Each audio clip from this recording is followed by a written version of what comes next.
ત્યાં પૈસાની શું કરો ચિંતા? સાહેબ જલ્દી દોડજો, આજ તો હું દોડવા નહીં જાઉં. અરે હતા એમ? આજે તો મેન છે સાહેબ. ઉભા થો. હે સાહેબ મને કહેતા હતા કે રૂપિયા વાળું થવું હોય ને તો મજૂરી કરવાનું છોડી દે અને અમારે જેવું 2 નંબરનું કઈ. હે ઓએ લેખનું 2 નંબરનું લેખનું સાહેબ. સાવધાન થઈ જાજો જો તમે ભૂલથી એસબી હિન્દુસ્તાનીના વિડીયો જોતા હોય તો. નમસ્કાર, હું સુરેશ પ્રજાપતિ, ધ ગુજુ ન્યૂઝની અંદર તમારા બધાનું હાર્દિક સ્વાગત છે. જ્યાં મિત્રો સ્ટાર્ટિંગમાં કીધું કે તમે સાવધાન થઈ જાજો જો તમે એસબી હિન્દુસ્તાનીના વિડીયો જોતા હોય તો. સૌથી પહેલાં વાત કરીએ કે જો તમારું નામ ને ગામ કોમેન્ટની અંદર તમે લખશો તો આવનારા વિડીયો અંદર હું તમારું નામ ને ગામ લાઈવ રેકોર્ડિંગ સાથે આપણે ચેનલની અંદર તમારું નામ ને ગામ બોલવામાં આવશે તો ખાસ કરીને તમારું નામ ને ગામ કોમેન્ટમાં લખી દેવું.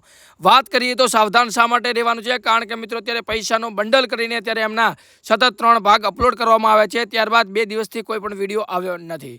જે મિત્રો પૈસાના બંડલની અંદર એક વસ્તુ બતાવે છે, જે ખેંગારજી હોય છે એ ભાગીને આવતા હોય છે, જ્યારે હરિભા, ફોમતા કાકા, બાસ્કુજી અને ભૂપતજી એમને આશરો આપે છે, જેના કારણે ખુશ થઈ અને એ ભાઈ હોય છે જે દોડીને આવ્યો છે એમ કહેતા હોય છે કે મારા પાછળ ગુંડા પડ્યા હતા અને મારી પાસે એટલા કરોડો રૂપિયા છે, મારી પાસે પૈસાનો કોઈ કમી નથી. ત્યારે એની લાલચની અંદર આવી અને બધા લોકો પૈસાના બંડલ લઈ લેતા હોય છે અને ફોમતા કાકા તો 1 લાખ રૂપિયા લઈ લેતા હોય છે. પરંતુ આ વિડીયોની અંદર પાછળ જે જોવા મળ્યું છે ખરેખર એ હકીકતમાં એની પાસે પૈસા નહોતા, એ પણ કોઈની ચોરીના લઈને આવ્યા હતા. અને જો આપણે ચોરીનો બ્લેક માલ રાખીએ તો આપણા ઉપર પણ ચોરીનો ઇન્જામ આવે છે. તો કોઈ પણ વ્યક્તિ આવી રીતે જો નાની મોટી રકમ આવે તો બરોબર છે, પરંતુ આવી રીતે જો લાખોની અંદર કોઈ તમને આપતો હોય, હજારોની અંદર પૈસા આપતા હોય તો સાવધાન થઈ જજો. કારણ કે મિત્રો આવી રીતનો આપણી સાથે સ્કેમ પણ થઈ જતો હોય, ફ્રોડ પણ થઈ જતો હોય અને આપણને છેતરવાના ધંધા પણ થઈ શકતા હોય છે.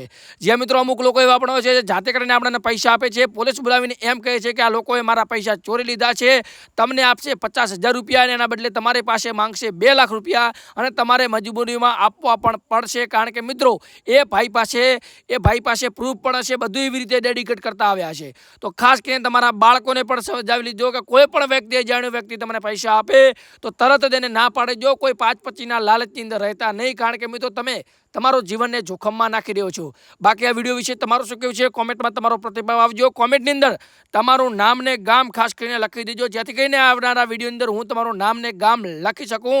બાકી વિડીયોને વધુમાં વધુ શેર કરજો, ચેનલને સબસ્ક્રાઈબ કરજો, બાજુમાં આપેલા બેલ નોટિફિકેશન ઓલ પર સેટ કરજો.